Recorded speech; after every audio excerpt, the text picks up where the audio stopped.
bersyukur pagi hari ini di hadapan hadirat Tuhan. Sebelum kita mulai pembacaan firman Tuhan, saya ucapkan mohon maaf lahir dan batin. Kita bersyukur punya Tuhan yang besar, yang hidup, Allah yang datang kepada saya dan saudara. Bukan saya dan saudara yang mencarinya, tapi Allah yang terlebih dahulu mencari saya dan saudara. Amin, saudara. Saudara yang saya kasih dalam Tuhan Yesus Kristus, kita akan belajar firman Tuhan pagi hari ini. Dan kebenaran firman Tuhan saya ambil di dalam 1 Korintus 3 ayatnya yang ke-10 sampai yang ke-15. Berikutnya adalah dasar dan bangunan. Saudara, ini ayat yang sudah sering kita dengar. Bapak Ibu, kalau sudah ada ayatnya, kita akan baca bersama-sama. 1 Korintus 3 ayatnya yang ke-10, perikopnya dasar dan bangunan. Dasar dan bangunan.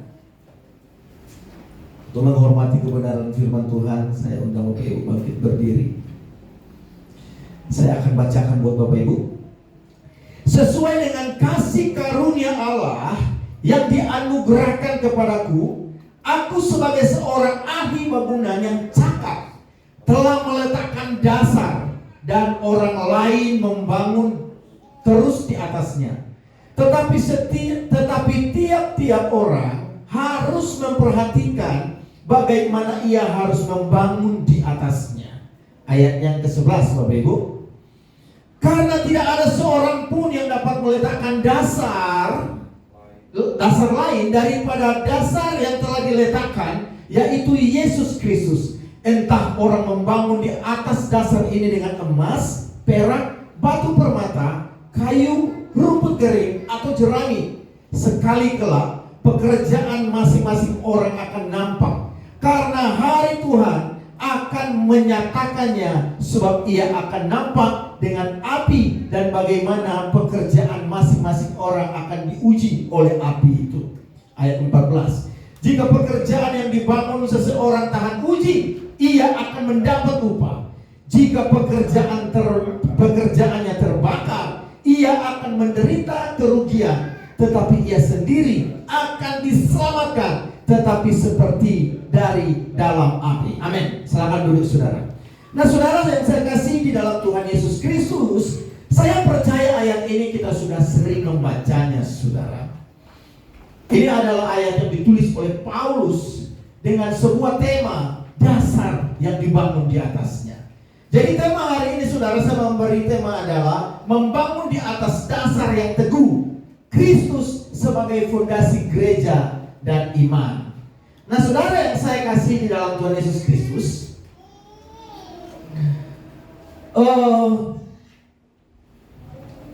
kita bersyukur hari ini bahwa kita bisa berada di tempat ini saudara. Saya percaya di tempat ini ada Tuhan yang hadir di tengah-tengah kita. Amin. Saudara saya kasih dalam Tuhan Yesus Kristus, kalau saudara memperhatikan dengan waktu berjalannya, berdirinya gereja ini saudara, mungkin gereja ini belum terlalu besar, tetapi saya percaya suatu waktu gereja ini akan menjadi gereja yang sangat besar. Amin. Asalkan apa saudara? Asalkan kita membangun gereja pelayanan hidup kita di dasar yang benar. Saya kalau melihat saudara, ketika kita berkata sebuah perintisan pelayanan, sebuah pelayanan yang dibangun, maka itu membutuhkan sebuah dasar yang kuat. Dasar yang kuat itu pertama kita harus membutuhkan keberanian yang kuat. Benar ya Bapak Ibu ya? Bapak Ibu kepala di tempat ini. Karena kalau kita mau merintis pelayanan di kota, walaupun ini di pinggiran saudara, tapi ini termasuk bagian kota, itu masih lebih berat dari kita membangun sebuah perintisan pelayanan di desa-desa pedalaman. Saya sudah keliling ke beberapa daerah. Kenapa? Karena membangun sebuah pelayanan itu membutuhkan sebuah keberanian dan sebuah korban yang harus diletakkan. Kalau seorang pengusaha yang besar yang membutuhkan pelayanan gampang, benar ya saudara? Tinggal sewa gedung, sewa alat musik, sewa pemain musik, dan itu akan berjalan dengan sendirinya. Kita tinggal undang artis yang bagus-bagus, pasti datang. Benar ya saudara? Tapi kalau dibangun dari sesuatu dasar yang kecil, maka itu membutuhkan sebuah pengorbanan yang besar. Saya sering ketemu dengan hamba Tuhan, saudara. Dan yang paling berat untuk membangun sebuah pelayanan seorang hamba Tuhan, bukan tentang apa yang dia hadapi di depan, tapi tantangan di dalam rumahnya sendiri. Dari saudara, saudara bisa bayangkan seorang perintisan melayani Tuhan, mengabdi Tuhan, berapi-api. Begitu pulang sampai di rumah, lihat suami, lihat istri, lihat anaknya. So what? Apa yang harus kita buat sekarang di rumah? Mau makan apa kita di rumah? Benar ya Ibu ya? Kita berbicara sesuatu yang besar tentang Allah yang besar, Allah yang memberkati. Tapi kadang-kadang kita melihat dalam hidup kita, kenapa hidup saya harus seperti ini? Makanya saya selalu memberikan penghargaan yang besar bagi orang-orang hamba Tuhan yang melayani Tuhan mulai dari awal.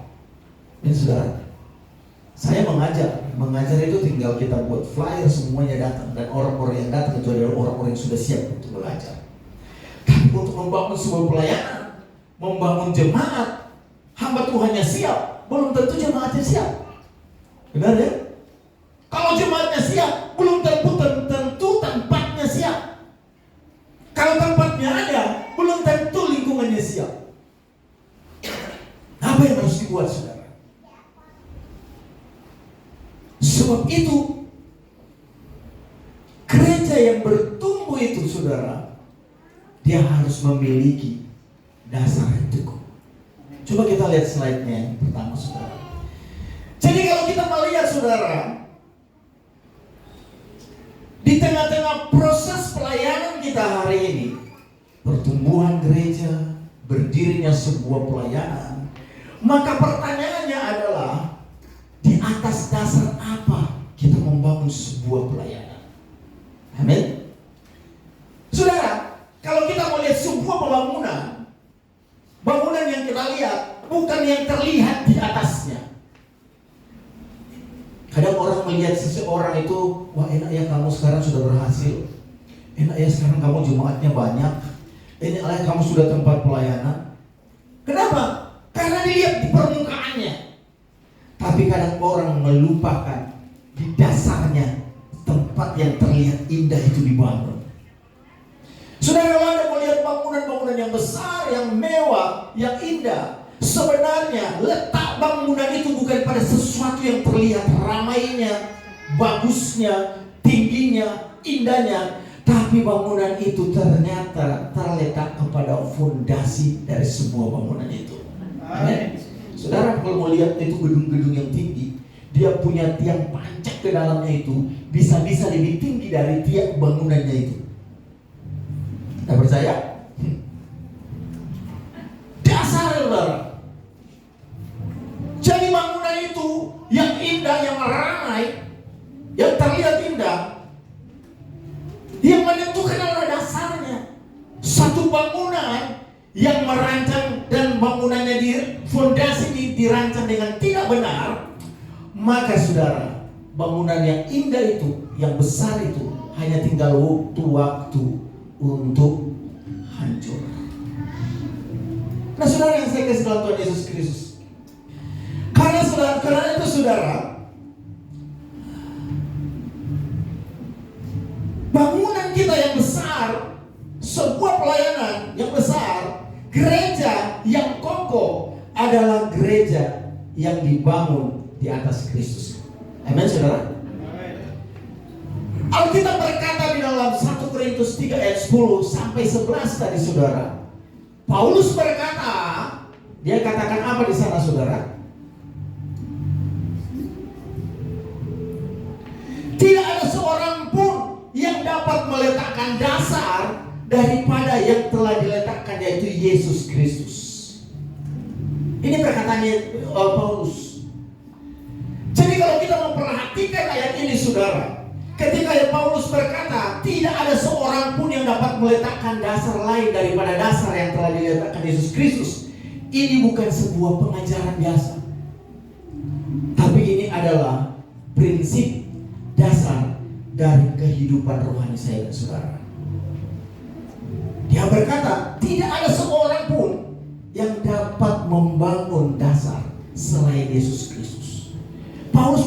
membicarakan sebuah keahliannya. Dia adalah orang yang ahli membangun. Tapi di dalam keahliannya, dia menarik sebuah kesimpulan.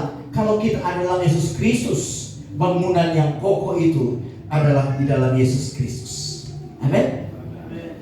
Saudara, kalau orang membangun dasar sebuah pelayanan, saudara, di atas dasar yang sama. Dasar gereja bukan dibangun dengan atas fenomena gaya tariknya seorang pendeta. Benar ya saudara? Banyak orang tertarik hari ini datang ke gereja berduyun-duyun, bukan karena mencari Tuhan, tapi cari pendetanya. Kalau ada jadwal pelayanan di gereja, ibadah, ditanya dulu, kalau jam yang kesekian yang datang pendeta siapa? Kalau si A, aku kurang lucu. Kalau si B, aku kurang baik. Tapi saudara yang saya kasih dalam Tuhan Yesus Kristus, pelayanan itu bukan dibangun atas dasar manusia, bukan atas pendeta, ataupun bukan atas sebuah program. Walaupun sebenarnya dalam sebuah pelayanan kita membutuhkan program. Nah ya saudara, ada ibadah sekolah minggu, ada ibadah bapak-bapak, itu harus sebuah program. Tapi itu bukan utama. Itu adalah sarana kita untuk membangun jemaat. Amin saudara. Karena pelayanan kita juga bukan dibangun dengan keuangan. Uang perlu. Karena kalau nggak ada uang kita nggak bisa bayar listrik. Nah ya saudara, kalau nggak ada uang, bapak ibu nggak bisa datang ke sini karena nggak bisa beli bensin. Kita membutuhkan uang. Tapi dalam sebuah pelayanan bukan dibangun atas finansial. Ada banyak anak-anak Tuhan, hamba Tuhan yang jatuh karena dia melihat pelayanannya dibangun atas sebuah finansial. Ujungnya apa? Maka ujungnya pelayanan selalu berbicara tentang uang. Nah, saudara, kita bukan anti tentang keuangan. Kita membutuhkan itu. Tapi kalau kita membicarakan tentang sebuah pelayanan yang terbangun, yang kokoh, yang dia akan tetap bertahan, saudara, maka di dalam pelayanan kita segala sesuatu yang disebut duniawi, saudara, itu tidak akan terlalu berpengaruh yang besar dalam hidup kita. Relasi kita bukan merupakan sebuah dasar untuk membangun.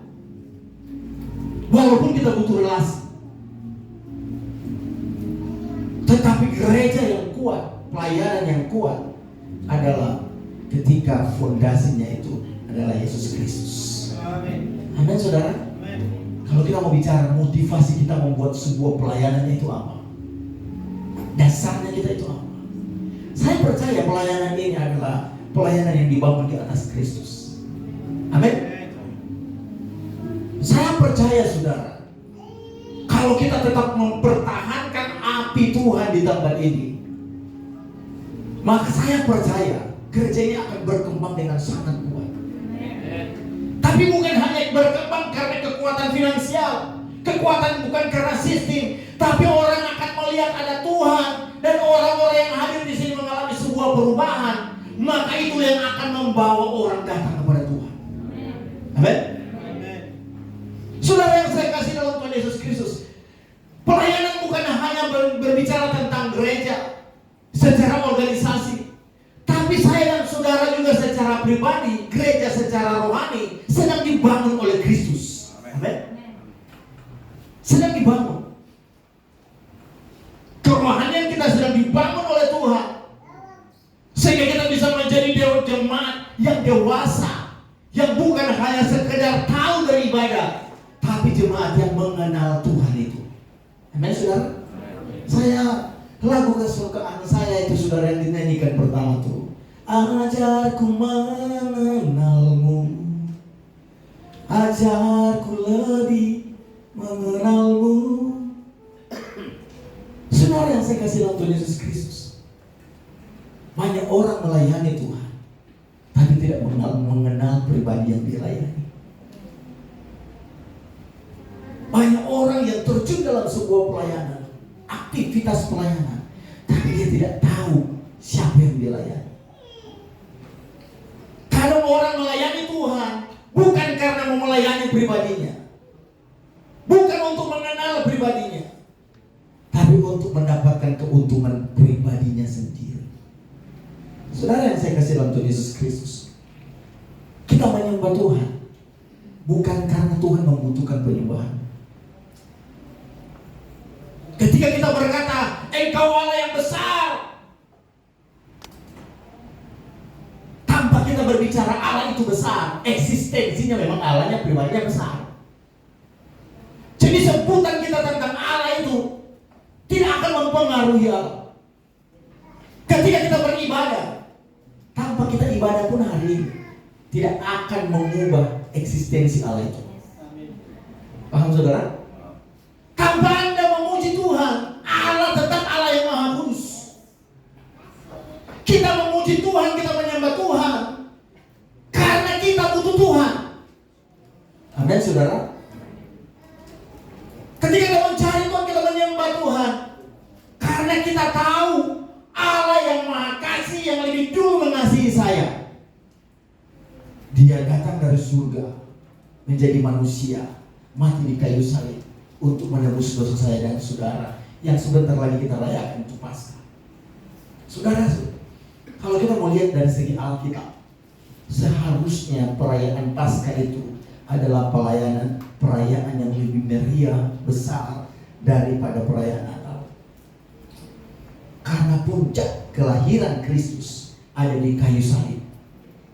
Makanya Paulus berkata, kalau Yesus tidak mati, sia-sialah kepercayaan kita. Kalau Yesus tidak disalibkan, maka sia-sialah saya dan saudara. Sebab itu ketika kita datang, kita berkata, ajarku mengenalmu, ajarku lagi mengenalmu. Kita mau tahu sebenarnya sejauh mana Tuhan mengasihi saya dan saudara. Kita perlu setiap hari belajar untuk mengenal Tuhan tanpa henti. Kenapa? Karena hari ini kita mengenal Tuhan. Sejauh mana kita mengenal Tuhan hari ini, itu hanya bagian kecil dari pribadi Tuhan itu. Kita belum mengenal Dia secara utuh. Kita hanya mengenal Tuhan sejauh mana Dia memperkenalkan dirinya terhadap saya dan saudara, sesuai dengan maksud dan tujuannya.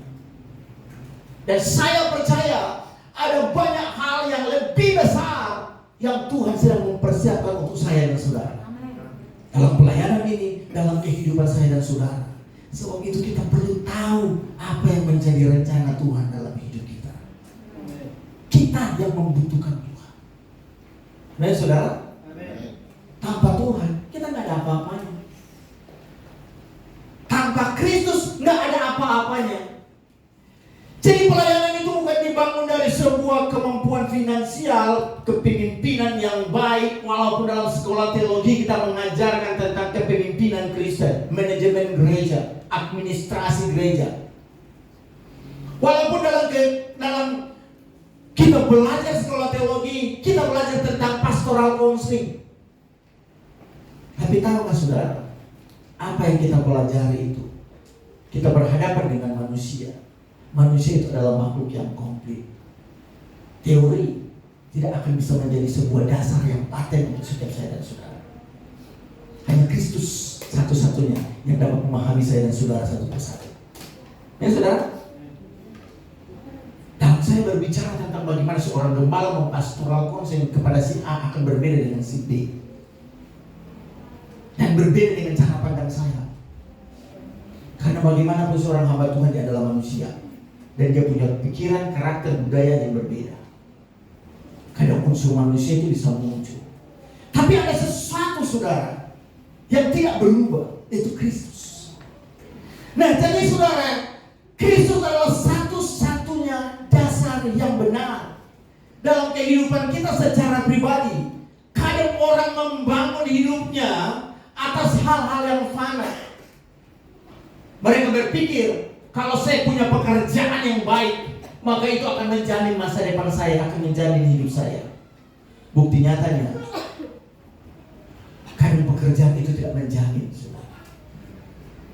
Kadang kita berpikir kalau kita itu punya uang, kita punya relasi, maka itu akan membangun keberhasilan kita. Tapi tahu saudara, apa yang kita harapkan dari manusia, apa yang akan kita harapkan dari dunia, keuangan, manusia, relasi, itu hari ini ada, besok bisa-bisa tidak ada. Karena itu terus berubah. Itu terus berubah. Hari ini kita berpikir bahwa si A ini akan menjadi partner kita yang baik, besok-besoknya dia meninggalkan kita.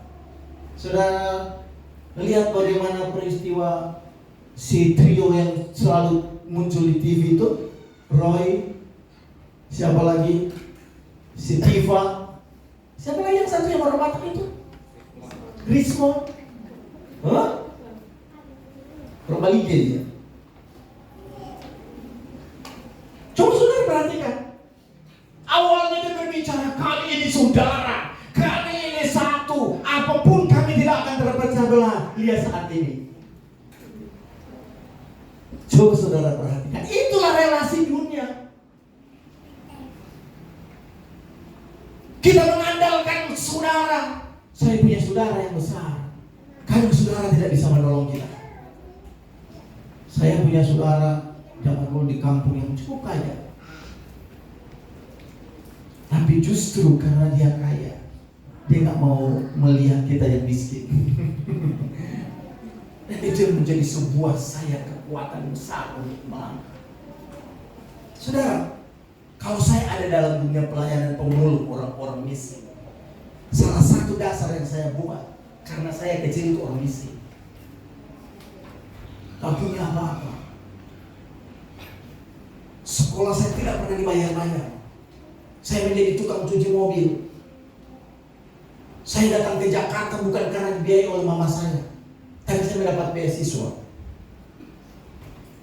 Suatu waktu di tengah-tengah saya stres di SMA, saya berkata, Tuhan, kenapa hidup saya begini? Kenapa saya tidak lahir di keluarga yang si A, si B, si C yang orang kaya? Kenapa saya harus lahir di tengah-tengah keluarga saya yang miskin ini? Karena kami 7 bersaudara, saya anak yang ke-7. Dan saya berkata kepada Tuhan, kalau Tuhan tidak akan tolong saya, dan kalau saya tidak berhasil menjadi orang baik, maka saya berdoa di hadapan Tuhan, saya berlutut, dan saya berkata, kalau begitu saya akan menjadi orang jahat. Saya akan menjadi mafia. Dan cita-cita dari kecil saya itu adalah jadi mafia. Saya nggak ada cita-cita jadi pendeta. Jadi mafia. Karena bagi saya mafia itu keren. Film-film saya sampai saya sudah S1, S2 yang masih disket-disket kecil itu semua film-film Amerika yang berisi tentang mafia, perang-perang semuanya. Saya SMA dulu udah sabuk hitam dan 1. Saya melatih beberapa dojo. Saya bilang, kalau Tuhan tidak buat saya baik, saya jadi orang jahat saja. Dan ternyata itu doa yang jujur, yang didengar oleh Tuhan. Yang itu adalah doa-doa yang dibuat oleh Daud. Doa-doa yang lahir dari sebuah kejujuran. Saya berkata, saya ingin kuliah Tuhan. Mama saya bilang, Dek, kamu gak usah pikir-pikir begitu. Kami ini orang miskin. Jadi kalau bicara kuliah, kamu tinggalkan pikiran itu. Saya datang lagi kepada Tuhan. Lucu loh saudara. Saya minta saya jadi mafia, tapi saya sering berdoa. Saya punya Alkitab kecil yang dulu kitab Gideon, Perjanjian Baru. Dan itu kecil itu saya baca berulang-ulang sampai selesai. Tapi saya gak pernah ke gereja. Lucu ya? Itu makanya saya, Tuhan itu ajaib dan lucu dan aneh. Saya baca itu. Saya baca, saya berulang-ulang, saya baca. Mama saya bilang begini, kamu gak usah pikirin, kamu gak usah kuliah. Sementara kalau di kampung kami anak kuliah itu keren loh, keren banget. Kamu kuliah, kuliah tuh, waduh itu jadi bintang di kampung. Benar yang zaman dulu ya. Saya datang lagi kepada Tuhan, saya berlutut di hadapan Tuhan. Dan saya bilang, Tuhan saya mau kuliah, tapi nggak usah sampai selesai, karena mamaku nggak bisa bayar. Jadi saya berdoa begini, saya kuliah 1 bulan saja Tuhan. Sesudah itu saya keluar lagi. Tujuan saya cuma satu Tuhan, supaya saya ketemu dengan teman-teman saya. Orang tanya, Son, kamu pernah kuliah? Pernah. Walaupun 1 bulan. Saya berdoa begitu. Saya berdoa di hadapan Tuhan 1 bulan saja. Saya pergi kerja di satu daerah, 1 minggu kemudian saya pulang, dan mama saya bilang, Son, kamu kan pengen kuliah? Iya. Ada di daerah sini, Son, kampus kasih beasiswa full kuliah. Kamu mau nggak? Oh, mau sekali. Besoknya langsung berangkat, saudara. Saya bawa baju, papa saya nggak tahu, kakak saya tahu, cuma saya dengan mama saya. Kami pergi ke tempat yang katanya mama saya itu adalah sekolah tinggi untuk saya kuliah. Saya datang, kami naik angkot, kami turun di satu sekolah. Ternyata sekolah yang disebut sekolah tinggi itu adalah sekolah teologi, sekolah Alkitab. Sekolah Alkitab, saudara. Jadi saya sekolah Alkitab di situ selama 2 tahun. Tidak apa-apalah. Yang penting saya kuliah. Tiba-tiba 2 tahun kemudian didatangi kepala sekolah saya. Kamu dapat beasiswa, kirim di Jakarta. Karena di sana itu cuma sampai diploma 2 sekolah Alkitab. Saya dikirim ke Jakarta. Gak ada duit. Saya ingat waktu saya bawa uang cuma 130.000. Tahun 98 pas Krismonnya 130.000 itu 30.000 dikasih kakak saya, 50.000 dikasih jemaat, 50.000 itu adalah persembahan dari teman-teman saya. Saya ingat loh, saudara. Saya berangkat dengan hanya bawa baju 3 dan celana 2, sepatu saya sore. Dan sepatu saya minta ke kakak tingkat saya. Dia sudah pakai main bola. Dia main bola, saudara, orang Batak pun para warganya. Dia bilang, Son, sepatu saya udah rusak. Masa kamu pakai itu? Iya, nggak apa-apa. Tapi tapaknya sudah habis. Udah selesai, saudara, tapaknya. Habis tapaknya karena main bola.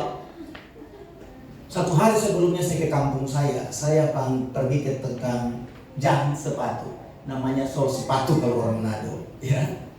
Dan di sana nggak seperti Jakarta beli tapak kaki, tapak sepatu yang sudah jadi.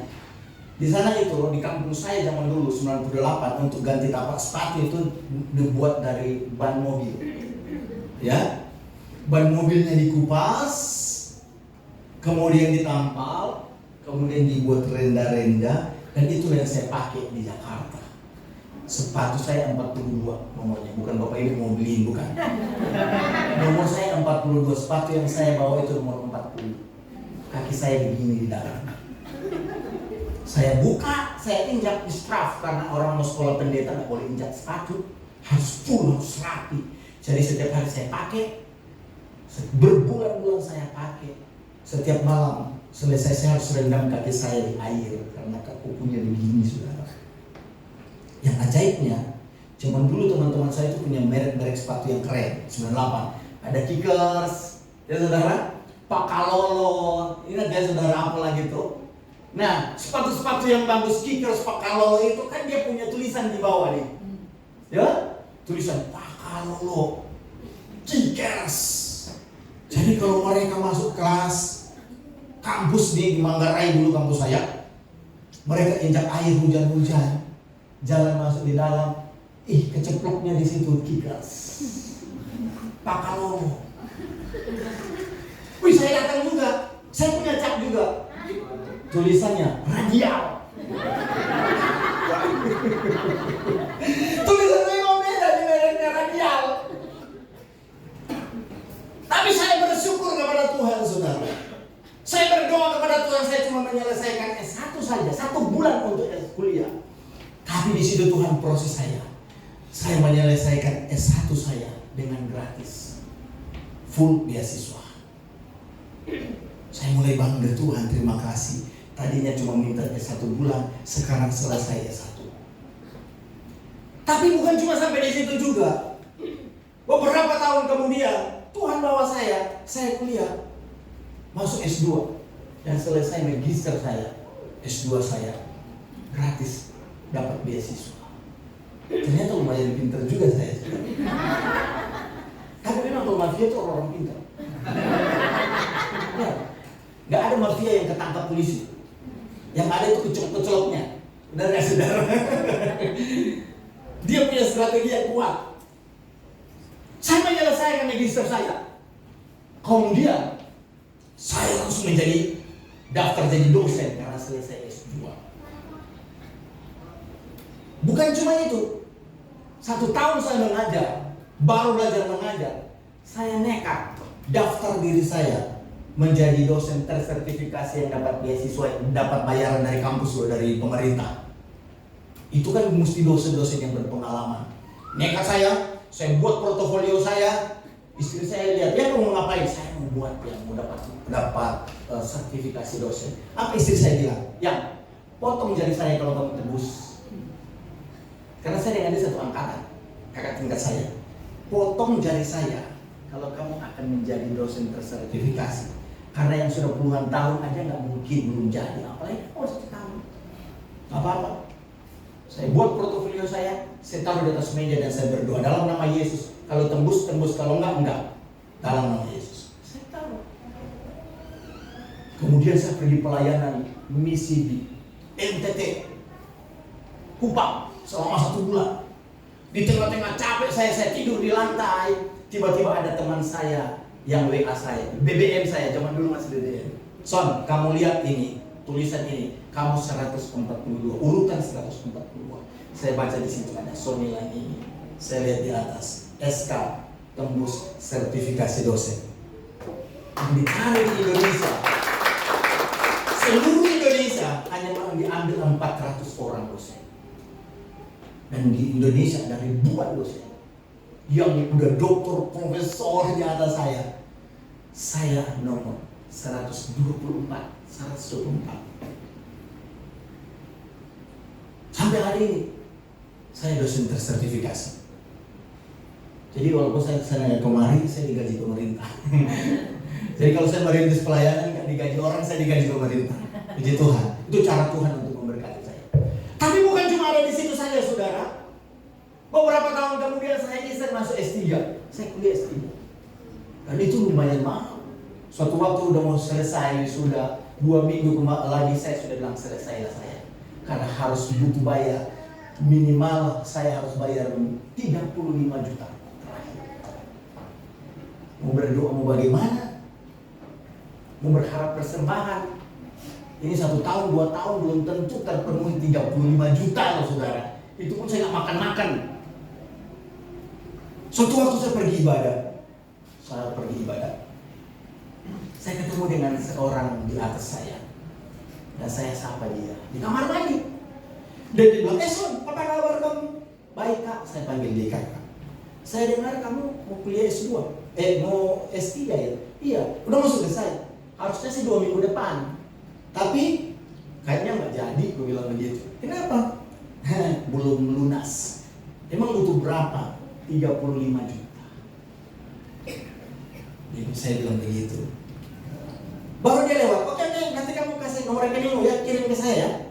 Saya kirim nomor rekening saya. Saya berpikir dia akan kasih 3 juta, 5 juta, lumayan. Kalau nggak bisa bayar uang sekolah, saya pakai aja. Ya kan? 1 hari, 2 hari, dia tidak ada berita. Kemudian saya WA dia, Kak, katanya mau kasih uang untuk saya. Oh iya, saya lupa, sorry ya. Uang kampusmu mana? Nomor rekeningnya kampusmu mana? Saya kasih. Udahlah, saya kasih kampusnya aja. Tiba-tiba dia kirim struknya saya tuh. Biayanya 35 juta. Sudah selesai. Jadi tadinya saudara saya berpikir hanya 1 bulan. Tapi Tuhan bawa saya bukan cuma sampai 1 bulan. Tapi justru saya sekarang ini saya mengajar di beberapa sekolah tinggi teologi.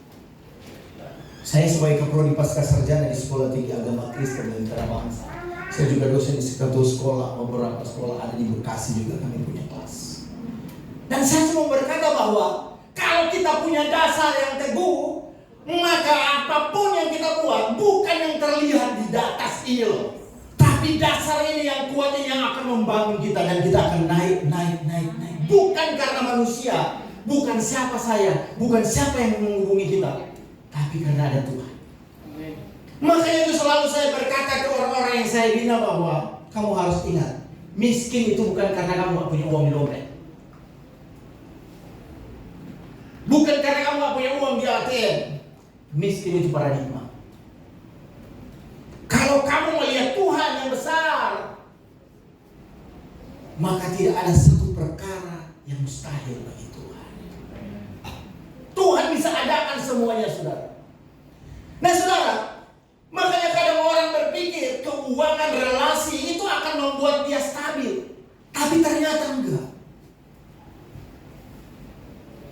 Hanya Kristus ya yang kekal, yang tidak pernah goyah dari kemarin, hari ini, sampai selama-lamanya.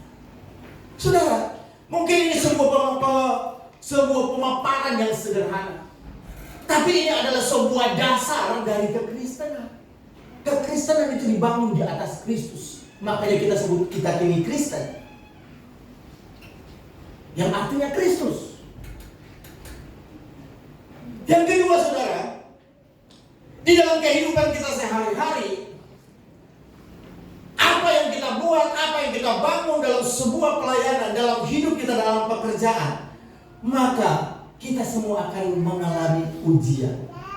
Dan saudara, jadi kalau saudara perhatikan tadi di ayat yang ketiga, ayat 12 sampai 13, di situ dijelaskan bahwa kita akan mengalami ujian, saudara.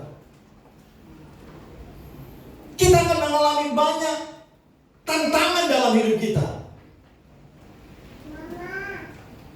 Alkitab berkata, saudara, bahwa hidup kita ini seperti sesuatu yang dibakar. Alkitab berkata apa? Hidup kita dibangun dengan bahan yang berbeda. Ada yang seperti emas, perak, permata, atau bahan rapuh seperti kayu dan jerami. Dan setiap bahan itu menentukan ketahanan kita masing-masing. Jadi kita ini kekristenan yang terbuat dari apa? Dari kayu, dari emas, atau dari jerami? Kalau kita melihat Alkitab, Tuhan itu melihat sebuah kualitas dalam kehidupan anak Tuhan, bukan aktivitas. Walaupun aktivitas itu bisa menjadi sebuah ukuran minor sebagai standar kerohanian kita, tetapi Tuhan lebih tahu melihat kita lebih dalam. Jadi kekristenan itu pertumbuhan yang kuat bukan dilihat dari sebuah aktivitas, dari banyaknya pelayanan, banyaknya kegiatan, banyaknya program. Tapi saudara, Tuhan melihat kualitas, yaitu sebagaimana kita melakukan kebenaran firman Tuhan. Amin. Ke gereja sekarang, pelayanan sekarang mulai kehilangan tentang dasar-dasar pelayanan kebenaran firman. Coba saudara perhatikan pelayanan yang berkembang hari ini, yang diikuti oleh ribuan orang. Kadang berbicara Yesus itu dasar, udah tidak lagi dibicarakan. Tapi bagaimana dia membangun sebuah relasi, manajemen, dia membangun sebuah sistem, dia melihat, oh orang Kristen sekarang suka yang lucu-lucu. Maka dibangunlah gereja dengan suasana ngelucu. Lihat saudara, Anda kalau mau cari pelayanan, mungkin hari ini selesai pagi, saudara cari gereja yang ada di mall, yang dicari mana? Yang lucu.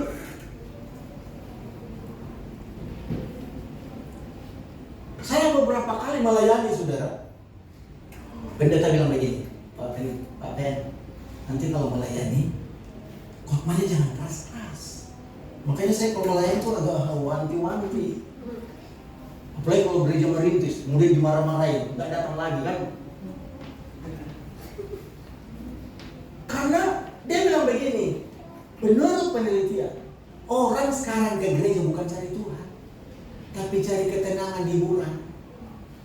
Makanya dia bilang begini, kalau Bapak mau khotbah, yang lembut-lembut aja. Kemudian yang agak-agak lucu sedikit. Karena jemaat kami lebih senang yang lucu-lucu. Masalahnya saya itu suka sulit melucu gitu loh. Kenapa? Karena survei memberikan hasil saudara, bahwa sekarang orang Kristen ke gereja cuma supaya dia mau cari yang tenang-tenang saja. Dia gak mau yang keras-keras. Kenapa? Karena di kerja dia sudah capek bekerja, pagi sore menghadapi macet. Di tempat pekerjaan dia dimarah-marahin bos. Pulang ke rumah dia mungkin istri sama suami. Minggu libur ke gereja ikut ibadah, dimarah-marah pendeta. Nggak ada liburnya. Tapi saudara, Tuhan melihat bukan aktivitas, tapi kualitas kekristenan itu loh saudara. Saya miris melihat banyak sekarang orang Kristen meninggalkan Kristus cuma karena mendengar perkataan Suma, Riva yang di TikTok itu loh. Yes, itu bukan Tuhan. Yes, itu hanya manusia. Yes, itu diberanakan. Dan orang Kristen berkata, oh iya. Kemudian banyak aktivis gereja yang berpindah. Bahkan kalau Bapak Ibu tahu, ada sebuah gereja di Kalimalang, ya pasti tahu, yang dia tutup, pendeta jadi mualaf. Bapak Ibu tahu, dijual gerejanya. Padahal anak-anaknya sekolah Kristen. Ada pendeta di Manado yang berubah menjadi apologet Islam. Kenapa? Karena yang dilihat kekristenan ini seperti apa? Kalau kamu ikut Tuhan, kamu kaya. Ternyata gak kaya-kaya. Kalau kamu ikut Tuhan, bisnismu berkembang. Kalau kamu ikut Tuhan, jodohmu yang terbaik. Padahal kekristenan bukan melihat sesuatu yang terlihat hari ini. Kekristenan yang kita bangun, kerohanian kita itu adalah kita mempersiapkan diri kita di kekekalan yang kekal, kerajaan surga. Kristen itu bukan berbicara tentang harta benda. Walaupun di dalam kekristenan Alkitab berbicara kamu akan diberkati Tuhan. Tapi ukuran diberkati oleh Tuhan itu ukuran Tuhan. Saya selalu berkata begini, adilnya Tuhan itu berbeda dengan adilnya manusia. Kalau saya punya anak yang 3, Pak Pendetanya punya anak 1 atau 2, Tuhan kasih berkat sesuai dengan kebutuhan saya. Anak saya 3, anaknya 1. Dikasih roti ke saya 3. Dikasih roti ke misalnya anaknya penggembala 1 orang, dikasih rotinya 1. Itu adilnya Tuhan. Kalau adilnya manusia kan harus sama rata. Dia dapat 3, saya harus 3 dong. Tapi kalau adilnya manusia, kalau saya dapat 3, pas-pasan buat saya karena anak saya 3. Masih lapar belum kenyang. Sementaranya ya anak gembala cuma 1, sampai kebuang-buang rotinya karena kekenyangan. Maka berkat Tuhan itu adalah sesuai dengan kebutuhan. Amin saudara. Berkat Allah itu sesuai dengan kebutuhan. Maka Alkitab berkata, cukupkanlah harimu ini dengan apa yang ada padamu. Karena itu keadilan Tuhan. Sebab itu kalau kita melihat keadilan Tuhan itu adalah bukan kepada sama ratanya, tapi sesuai dengan kebutuhan, maka kita gak akan perlu iri kepada orang yang lain. Dan saudara, dia berkata, kok yang satu itu enak ya, ikut Tuhan, dia punya mobil, punya uang yang banyak, saya enggak. Karena Tuhan tahu keadilan Tuhan. Orang ini dia mampu bertahan imannya. Kalau si B ini kasih berkat sedikit, lupakan Tuhan. Nah saudara ya, karena kadang orang itu masalah dalam sebuah pelayanan, bukan masalah dalam perintisan.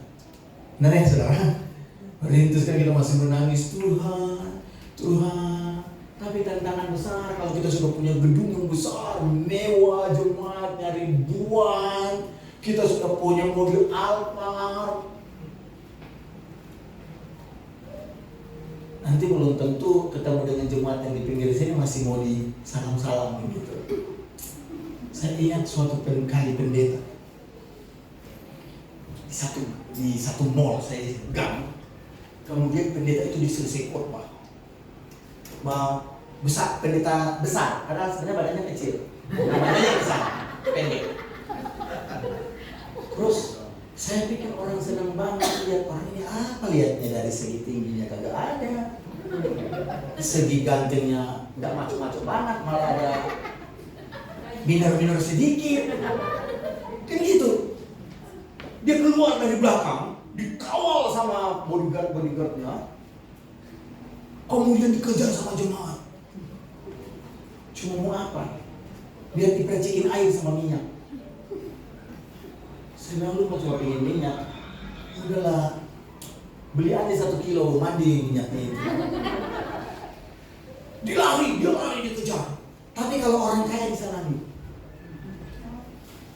Tapi kalau yang miskin, enggak. Dan itu tantangan gereja. Jangan saudara, oh iya. Sebuah pelayanan teruji ketika kita berada dalam satu titik. Saudara mau tahu, kalau saudara survei orang-orang terkaya di dunia ini, termewah, bukan orang-orang yang sekuler, tapi hamba Tuhan. Kemarin ada yang rich, hamba-hamba Tuhan yang besar dari jamnya. Ada jamnya puluhan, ratusan juta, ada yang 1 miliar. Coba ya saudara. Sementara jemaatnya lagi bergumul hari ini, Tuhan, hari ini beras saya habis, besok makan apa ya? Ya saudara. Tapi anehnya, kadang orang melihat yang begitu. Orang mencari yang begitu dan dipuja-puja. Saya puji Tuhan sampai hari ini. Saya orangnya yang tidak terlalu tergila-gila dengan hamba Tuhan yang besar, artis. Enggak, saudara. Di tempat rumah singgah saya banyak artis yang datang. Saya nggak perlu umumin ke anak-anak saya. Kemarin itu baru Angel, siapa namanya, karena anaknya datang. Nggak, saya kasih tahu ke teman saya, biar nggak heboh. Dia datang, saya nggak kasih tahu. Dia cuma bicara, dia bagi makanan, dia pulang. Dia juga bingung. Nggak dielu-elukan, hore, nggak ada. Dia pulang. Begitu dia pulang baru saya taruh di grup. Baru orang bilang, oh ternyata ini anaknya ini. Pernah datang di saya itu seorang siapa namanya, YouTuber yang terkenal yang orang Bekasi itu, si Mei atau siapa itu. Dia bawa mainan, saya biarin. Anak saya bilang, Pak, itu kalau artis kok Papa diam-diam? Ngapain nak? Papa juga artis. Dia artis di YouTube. Papa juga artis.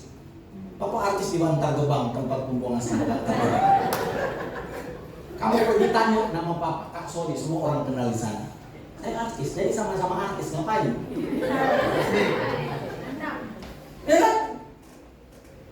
Saya bilang kadang orang melihat nama Tuhan, kalau dia itu lihat bule, wow. Saya nggak tahu kalau jemaat sini diundang hamba Tuhan bule dan datang semua tetangga-tetangga ini. Bukan karena cari Tuhan, ini bule loh. Karena bule itu diurapi Tuhan. Kalau orang Indonesia nggak diurapi.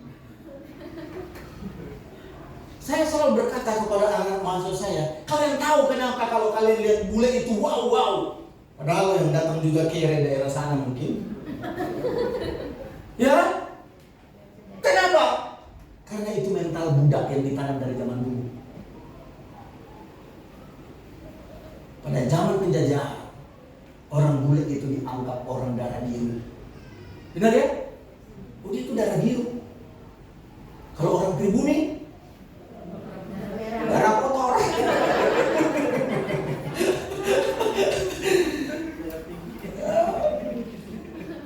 Saya bilang kemarin ke mahasiswa saya, kamu tahu nggak kenapa orang Indonesia senang dengan brand kaki badi? Karena zaman dulu, zaman bule, yang boleh makan itu daging-dagingnya cuma orang-orang bule itu. Tersisa di Indonesia tulang-tulang dan dibuatlah sop kaki badi. Karena kaki dan tulang-tulang nggak mau sama bule. Jadi saudara, kekristenan kita itu dilihat dari kualitas, bukan aktivitas. Saudara?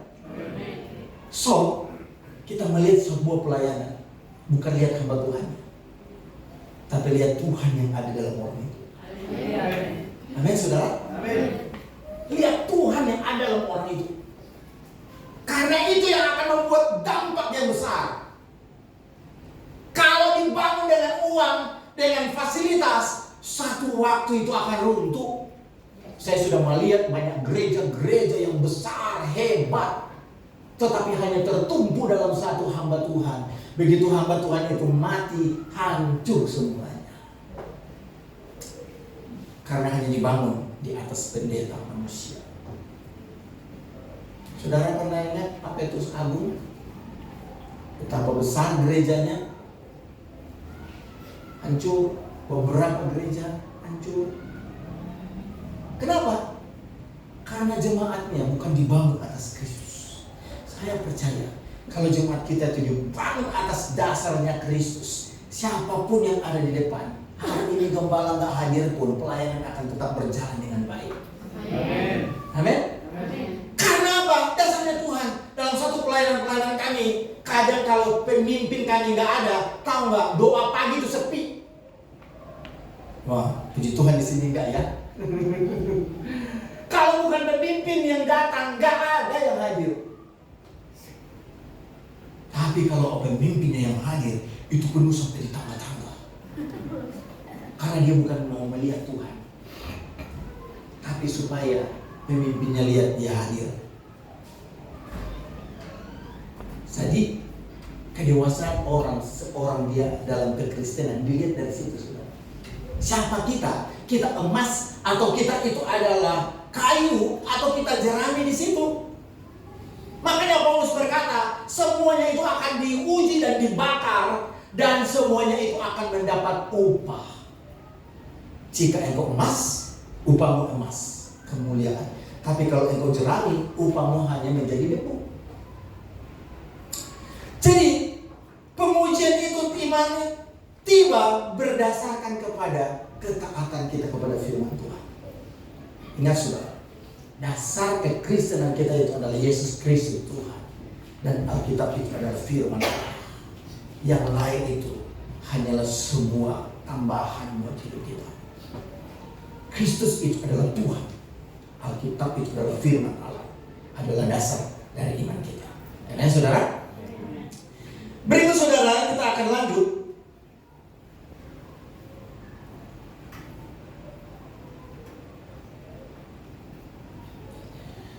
Yang ketiga adalah fondasi menentukan ketahanan saat badai. Ada dalam Matius 7 ayat 24 dan 27, saudara. Di situ Yesus memberikan sebuah perumpamaan tentang bangunan yang dibangun. Saya tak perlu baca, saudara. Ada dua bangunan. Yang satu dibangun dengan batu dasarnya, yang satu dibangun dengan pasir, dan kedua-duanya itu selesai. Kedua-duanya itu bangun, bagus bangunannya.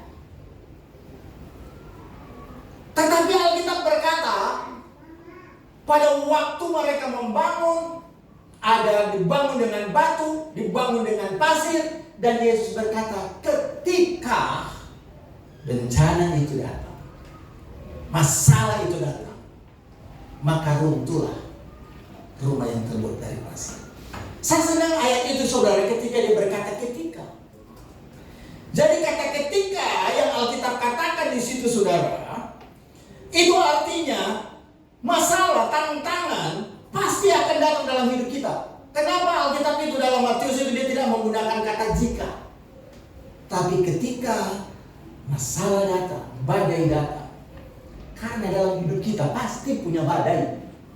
Nah, semua punya masalah hidup, semua punya tantangan hidup. Jadi Alkitab berkata, ketika badai itu datang, maka Alkitab berkata, rumah yang dibangun di atas batu, dia akan tetap berdiri kokoh. Sementara orang yang dibangun atas pasir, dia akan terbawa oleh pasir. Jadi saudara, pilihan dasar itu ada dalam hidup saya dan saudara. Kita mau bangun pelayanan ini, hidup kita ini di atas dasar yang mana? Di atas batu atau di atas pasir? Rumah di atas batu akan tetap berdiri sebagai simbol keteguhan iman kita. Ketika dibangun di atas kebenaran Kristus, sebaliknya rumah di atas pasir runtuh karena fondasinya lemah. Mengajarkan kita bahwa hanya Kristus adalah dasar yang pokok. Saudara, saya selalu suarakan bahwa kekristenan dia harus kembali kepada pengajaran mula-mula. Dia harus kembali kepada dasar kita. Karena kalau kita bicara tentang pengajaran, banyak sekali pengajaran yang berkembang zaman ini, yang kalau kita lihat itu non-alkitabiah.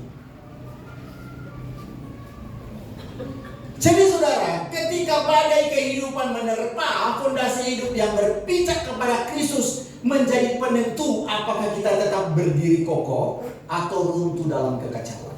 Saudara, hidup kita kalau tidak dibangun dengan Kristus, keluarga kita, pelayanan kita, suatu waktu kita mengalami masalah, kita akan hancur. Tapi saya percaya orang yang ada di dalam Tuhan, saudara, dia akan tetap kuat. Sebab itu, di dalam kekristenan kehidupan kita, saudara, mari kita kembali membangun Kristus itu menjadi dasar buat hidup kita. Membangun iman kita di atas kesetiaan.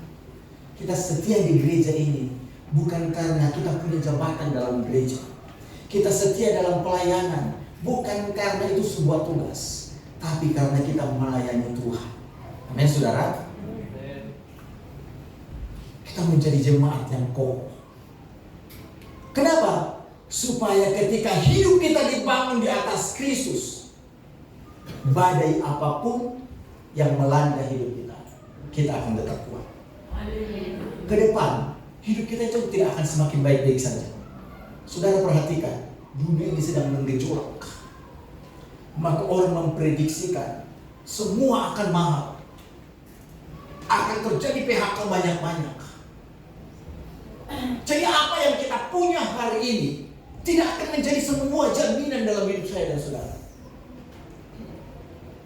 Tapi yang menjadi jaminan yang kuat adalah kalau ada Kristus.